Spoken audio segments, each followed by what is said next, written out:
Okay, cool. International affair on the Cut Channel Dash Radio here with Simone Amelia, aka the Boss Lady. The boss. Yes, with Madchild. So The give me boss. some insight into the Battle Axe Warriors movement.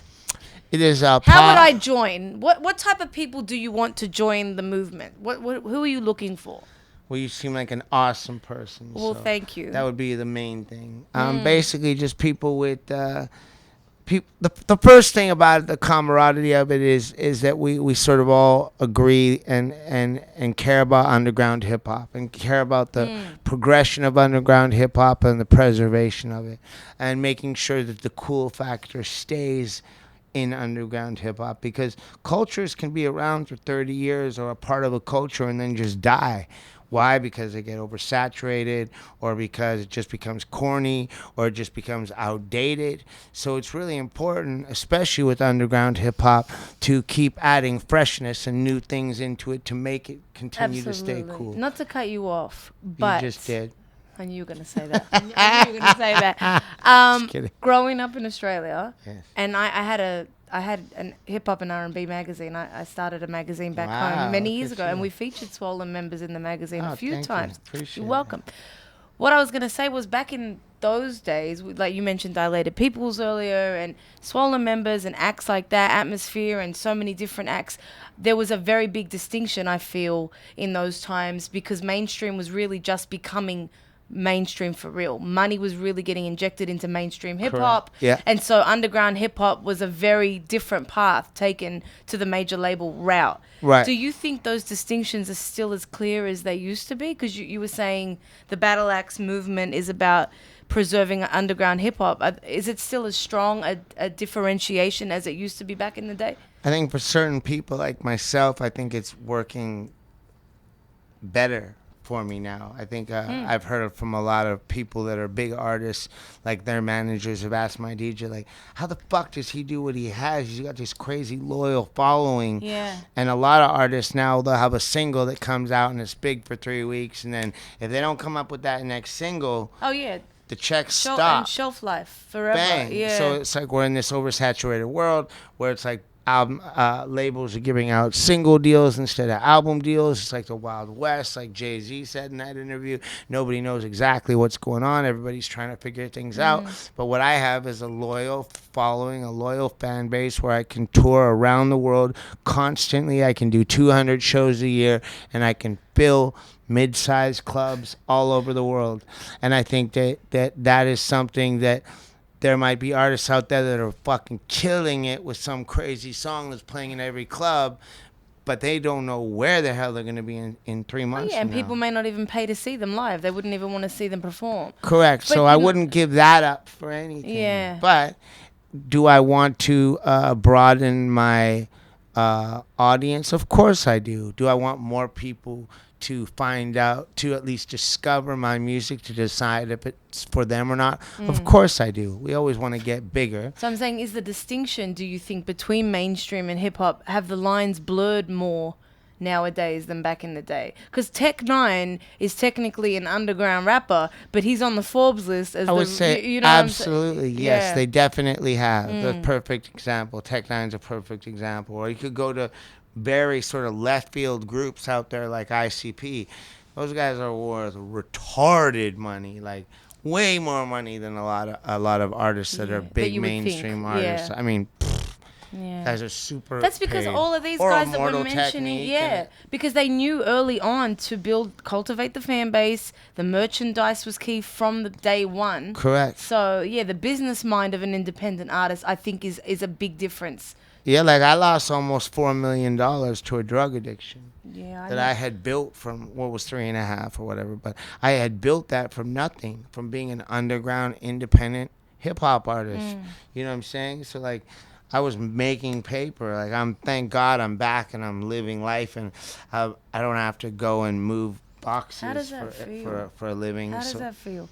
Well, it feels great because I'm rebuilding my life super duper fast again. Yeah. So all of a sudden I've got my dream truck again, and I've got a dope apartment in West Hollywood, and You got a hot girl I saw on Instagram. We'll talk about that. Yeah, I'm buying. Yeah. I got art. I got art money again. I'm buying Nice. art. You know, Oh, I'm nice. saving money to buy a crib. Like Yeah. my life is a blessing. So I'm not complaining. So speaking of that, Madchild, you mentioned the addiction that you had, and it was an ongoing addiction. Correct. You've been sober for how long now? I would say you can't say that I've been exactly sober, but you can say that I've been off opiates for 4 years. I'm not going to sit and lie to anyone and say I haven't had a couple shots of Bailey's here and there. Right. But I do prefer, and we were just talking about this tour. Is on the rule on this next tour that I'm doing, because I'm going to be touring from now until December. I have like 80 shows. Is that you can drink twice a month. The crew. Otherwise, you gotta stay sober. It's just as simple as that. Because if everybody else around me is partying, it's gonna make me want to party. And putting that rule in place makes things a lot easier. It's just gonna be better for everybody. Yeah. We're gonna remember everything. Everything's gonna get done on time. We're still gonna have a blast. You don't need to get hammered every night and sloppy to have a good time. And it's just gonna be a better, more functioning tour where we show up on time and we're there to handle our business. I had a cousin who had a heroin addiction for 3 years. She's 23. No, she How survived. Is she? She's a mother now. But what happened with her and my family, it was pretty destructive. Of course. How are your relationships now with family and friends compared to what was going on in those times? Like I said, I walked away from like 99% of the people that I knew. Including family? I had to members? because no, not my family. My family. We'll get to that in a second. I had to walk away from a lifestyle that I was living, and let me make it very clear: the people that I was hanging out with had nothing to do with the drugs that I did. I made my own decision as a man to do those drugs. But if I was in the studio working on music instead of going out with 50 guys going to clubs acting like a cool guy and taking time off, I would have never put myself in situations where that stuff would have happened. But I don't blame. The only person I blame my addiction on is myself. And as far as my relationship with my family, I have the best family in the entire world. I just simply would not be here if it wasn't for them.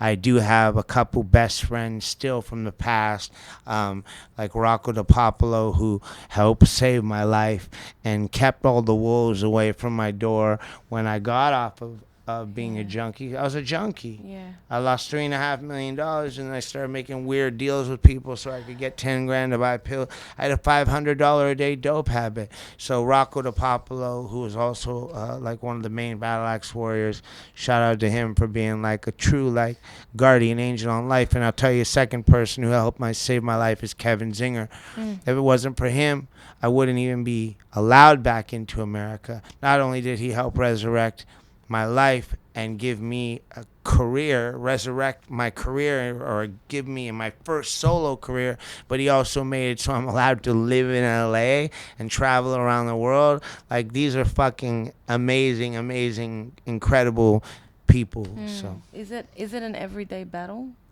no, not at all. No. No. That's good to know.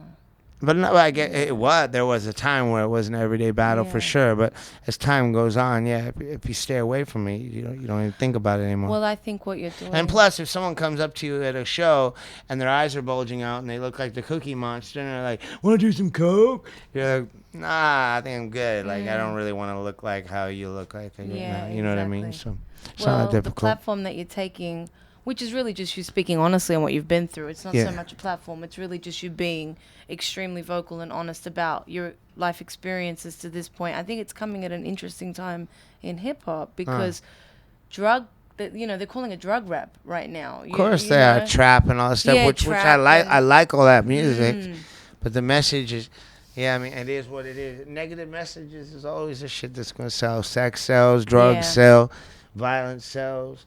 You know what I mean? It's just that's unfortunately just the way that life is. You called yourself a borderline sociopath in a video I watched. Yeah. Has being off substances to that extent helped that condition? Absolutely. One of the hardest things to do as an alpha male and as somebody who's always been romanticized by gangster lifestyle and always surrounded himself by that world, which I don't want to get too much into. Like, if you want to find out about who I was or whatever, you can just Google it. You know what I mean?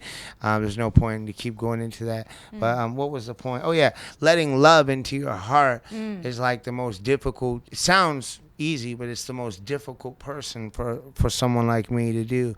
Like, the concept of letting love into your heart.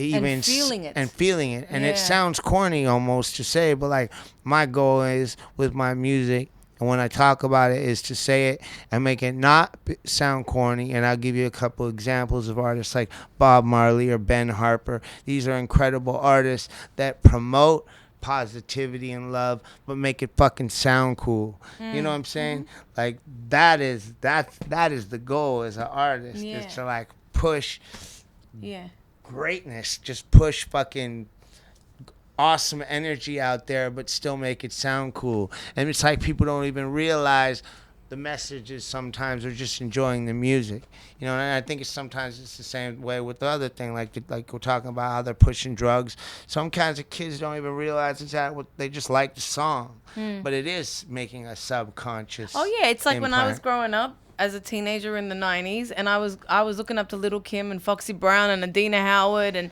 but it didn't make me want to be overly sexual, because I loved the music, but I knew who I was. So I agree with you 100%. Not every kid. I mean, there's examples of kids that take things literally, but they were going to do that with a movie. They were going to do that with whatever, if they were that type of. And they're probably going to do it anyway. Exactly. Yeah. So let's get into Lose My Mind. Speaking of the state of your mind right now.